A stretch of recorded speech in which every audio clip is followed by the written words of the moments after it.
Welcome back to the Scroll Saw Workshop. I'm Steve Good, and today I want to take you through the next step in the process of creating scroll saw projects. In previous videos we spent a little time creating patterns at the computer and cutting them out. In today's video, what I would like to do is go to the next step in the process. After you've created a pattern, you always need to create a prototype to make sure that the pattern works out the way you thought it was going to. And that's what we're going to do today. A lot of patterns that you create probably don't require this process because they're quite simple and it's obvious they're going to cut right. But today I've created a little bit more difficult pattern and a few more pieces, and we're going to take the time today to go through, create a prototype, and see if all the pieces fit together as we expected. And we'll see if we can come up with a finished product. Once we finish, whatever didn't work through the construction process, we'll have to go back and fix. So that's the plans for this video. Here's the project we're going to be working on today. It's basically a toy truck, and I chose this particular project because it requires quite a bit of assembly and cutting multiple pieces. And when you create these patterns on the computer, sometimes what looks right on paper doesn't come out right in the wood. So this is what we'll be working on today. After we build this prototype, if everything works out well, I'll put the plans up on the website for you to download. And if they don't, we'll go back into the computer and fix what didn't work. The supplies we're going to need today to complete this prototype are some inexpensive lumber of your choice. I've intentionally designed this pattern so that we can use some off-the-shelf lumber. I have some half-inch oak and some quarter-inch oak, which I simply purchased right off the shelf at the local lumber store. The reason I did this was to give you an opportunity for those of you that don't have the capability of dimensioning your lumber to build this project from off-the-shelf materials. We're also going to need the plans downloaded from the website. As always, the spray adhesive to apply the pattern to the wood, clear box tape, some glue, and in this case some of the parts for the car are actually going to be cut out on a table saw, so if you have a table saw, that'll make this job a little easier. Most of these pieces could be cut at the scroll saw, but just a little bit more time involved in that.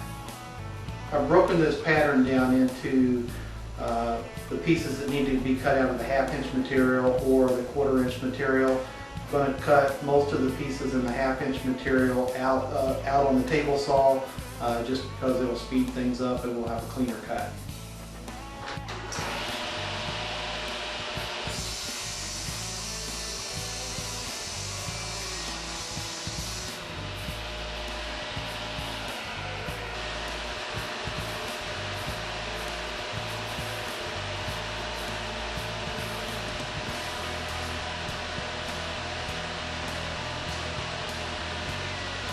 Okay, I finished over at the table saw and I have all the pieces that needed to be cut out of the half-inch material cut and laid on the appropriate pattern pieces to make sure we got them finished.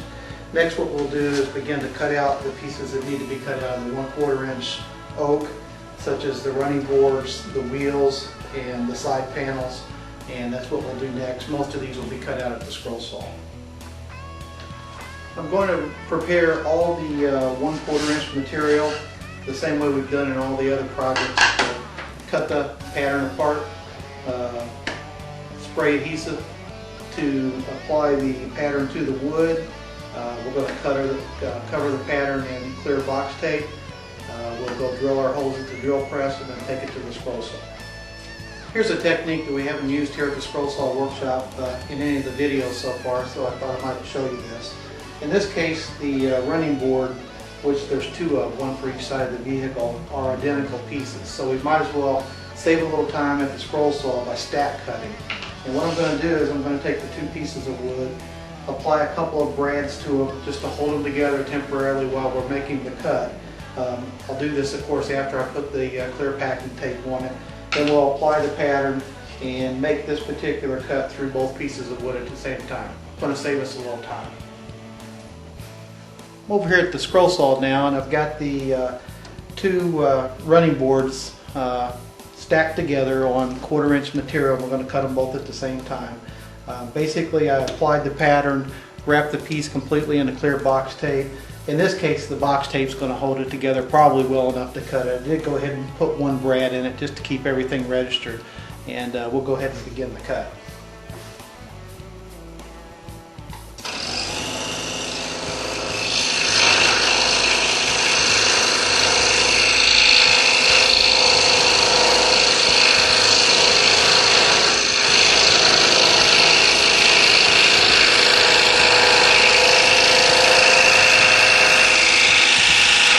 Okay, the next piece we're going to work on here is going to be the radiator for the front of the engine compartment. I'm going to go ahead and, as you can see, I've applied the pattern to a 1/4" piece of material, and I'm going to go ahead and drill all my interior holes, and then we'll go to the scroll saw and cut this piece out. I've got all the pieces for the engine hood cut. I've got the two 1/2 inch pieces that we'll glue together to make the block for the engine. The radiator's been cut out on the scroll saw, and as you can see, once we put all these pieces together and get them glued up to make the front hood and radiator of the car, we're going to have to do some sanding to sand the profile of the engine block to match the profile of the radiator. So while I'm cutting the other pieces, I'm going to go ahead and glue this up and be letting it set, and once it dries, we'll come back and at the belt sander and the spindle sander, we'll go ahead and sand this all to where the contours match the radiator, and then we'll have the engine block for our vehicle. I've got the engine block glued up and clamped, and we'll set this aside and let it dry for a while while we're cutting some of the other pieces. Okay, I've prepared a couple more pieces to cut now. I've got the backboard and the front window, both on 1/4" material, and taped up and ready to take to the drill press. And we've got another situation here where we've got duplicate pieces, so we might as well take advantage of our stack cutting and go ahead and cut both side boards at the same time. So you can see I've laminated up a couple 1/4" pieces of wood with the pattern on it. In this case, it's small enough, I'm not even going to worry about the brads. I just wrap the tape all the way around it, and that should hold it well enough. Off to the drill press, and we'll take them over to the scroll saw and cut these pieces out. Ready to cut out the side boards on the scroll saw. Again, I'm going to stack cut these two pieces, and we'll begin the cut.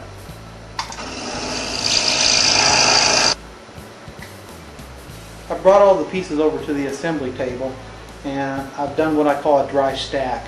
Basically, I've taken all the pieces that are cut and stacked them into the shape of the model. And what I'm looking for here is if any of the pieces weren't cut to the proper size, if the pattern was inaccurate and the pieces didn't fit together like I'd hoped.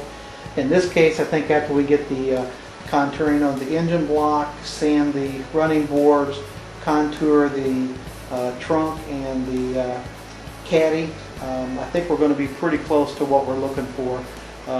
Again, we don't have the wheels cut. That'll be the next step of the process, and we'll drill the holes, place the wheels in, and do all the sanding.